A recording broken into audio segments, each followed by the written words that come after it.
Peace be আপন guys, আমি ফারুক আহমেদ। আমার চ্যানেলে আবারও নতুনভাবে সবাইকে স্বাগত। আজকে অনেক দিন পর আবারও তোমাদের সামনে নতুন কিছু ভিডিও নিয়ে চলে এসেছি। আজকের ভিডিওটি খুবই ইনফরমেটিভ হতে যাচ্ছে। ভিডিওটি মূলত আমাদের নোডাল টিচারদের জন্য, কিভাবে তারা ভেরিফাই করবে স্কুল পোর্টাল থেকে সেই সংক্রান্ত ডিটেলসে আলোচনা, কোন কোন ক্ষেত্রে তারা ডিফেক্ট করবে স্টুডেন্টদের সেই সংক্রান্তও আজকে তথ্য থাকবে ভিডিওতে। তার আগে চ্যানেলে যারা নতুন রয়েছে অবশ্যই চ্যানেলটি সাবস্ক্রাইব করবে। ভিডিওটি ভালো লাগলে অবশ্যই একটি লাইক করে দিও।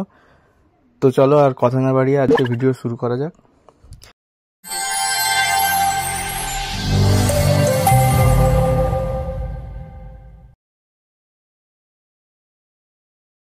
প্রথমেই যে জিনিসটা আমাদের করতে হবে, ঐক্যশ্রী ওয়েবসাইটে গিয়ে ইনস্টিটিউট এরিয়া থেকে সিলেক্ট করে নিতে হবে। সেখানে আমরা পরপর আইডি এবং পাসওয়ার্ড, তারপর ক্যাপচা দিয়ে আমরা লগ ইন করব। লগ ইন করার পর আমাদের কাছে ওটিপি প্যানেল চলে আসবে। আমাদের ফোনে যা ওটিপি আসবে সেটি দিয়ে ক্যাপচা দিয়ে পুরো জিনিসটা আমাদের 40 সেকেন্ডের মধ্যে কমপ্লিট করতে হবে। প্রথমেই আমাদের পাসওয়ার্ড চেঞ্জ করতে হবে। পাসওয়ার্ডের ক্ষেত্রে কিন্তু বলে দিই, এখানে মিনিমাম 8 ক্যারেক্টার থাকবে, অর্থাৎ 8টা সংখ্যা ইনপুট দিতে হবে। তার মধ্যে থাকবে আপার কেস, লোয়ার কেস এবং নাম্বার আর স্পেশাল ক্যারেক্টার।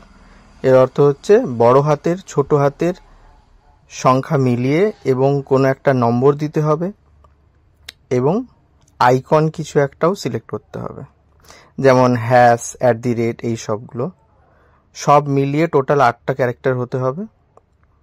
তো এইরকম আমরা পাসওয়ার্ড সিলেক্ট করে নিয়ে কিন্তু সাবমিট করে দিলে আমাদের পাসওয়ার্ড চেঞ্জ হয়ে যাবে, আপডেট হয়ে যাবে।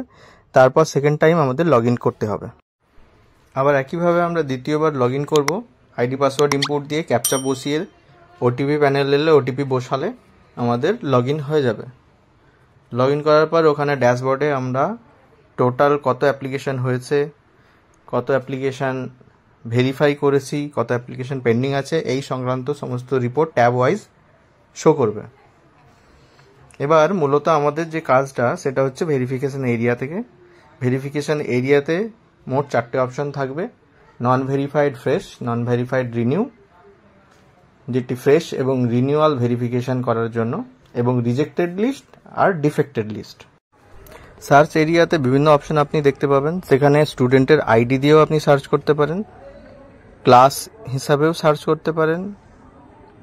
এছাড়াও আপনি স্কিম সিলেক্ট করে সেটাকে অ্যাসেন্ডিং করতে পারেন A to Z, কিংবা অ্যাপ্লিকেশনের ডেট অনুযায়ী কিন্তু সেটাকে সর্ট করতে পারেন।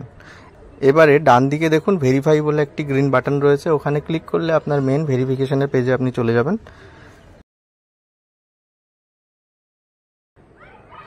সেখানে আপনি মোট 4টে ট্যাব পাবেন: at a glance, basic information, যেখানে মূল ডিটেলসটা থাকবে। অ্যাট এ গ্ল্যান্স মানে জিস্ট যেটা, সেটা থাকছে। বেসিক ইনফরমেশন, যেটা নাম, ডিটেলস এই সবগুলো থাকছে। অ্যাকাডেমিক ইনফরমেশন, কোথায় পড়ছে, কি বৃত্তান্ত, সেটা থাকছে। আর ব্যাংক ইনফরমেশন মানে ব্যাংক রিলেটেড কিছু যা ডিটেলস ফিল আপ করেছে স্টুডেন্ট, সেইটা রয়েছে। এরপর নিচের দিকে যাবেন, ডে স্কলার বা হোস্টেলার সিলেক্ট করতে হবে। ভেরিফাই সিলেক্ট করে অনেকগুলি চেকবক্স আছে, সবগুলি টিক করে দেবেন এক এক করে, দিয়ে সাবমিট করলেই আপনার ভেরিফিকেশন কিন্তু কমপ্লিট হয়ে যাবে। এবার এখানে মজার ব্যাপার হচ্ছে, ডিফেক্ট বা রিজেক্ট করার সময় আপনাকে এই চেকবক্সগুলো কিছুই দিতে হবে না, কিন্তু যেটা করতে হবে সেটা হচ্ছে রিমার্কস দিতে হবে, কেন আপনি রিজেক্ট করছেন বা ডিফেক্ট করছেন। মূলত ডিফেক্ট এবং ভেরিফিকেশান এই দুটি অপশান নিয়ে কাজ করাই বেটার হবে। রিজেক্ট অপশানটি যত কম ইউজ করবেন ততই ভালো। তার কারণ হচ্ছে আপনি যে ক্যান্ডিডেটকে রিজেক্ট করবেন সেই ক্যান্ডিডেট কিন্তু পুনরায় নতুন করে অ্যাপ্লিকেশান করতে পারবেন না, এটা মাথায় রাখবেন। তো আজকের ভিডিওতে এতটুকুই। দেখা হচ্ছে পরবর্তী কোনো নতুন ভিডিওতে। ভিডিওটি কেমন লাগলো অবশ্যই জানাতে ভুলবেন না, এবং কমেন্টে লিখবেন আপনারা কী ধরনের ভিডিও পছন্দ করেন, কী ধরনের ভিডিও তৈরি করলে আপনারা হেল্প পাবেন। দেখা হচ্ছে পরবর্তী ভিডিওতে। Till then, bye bye, take care of yourself.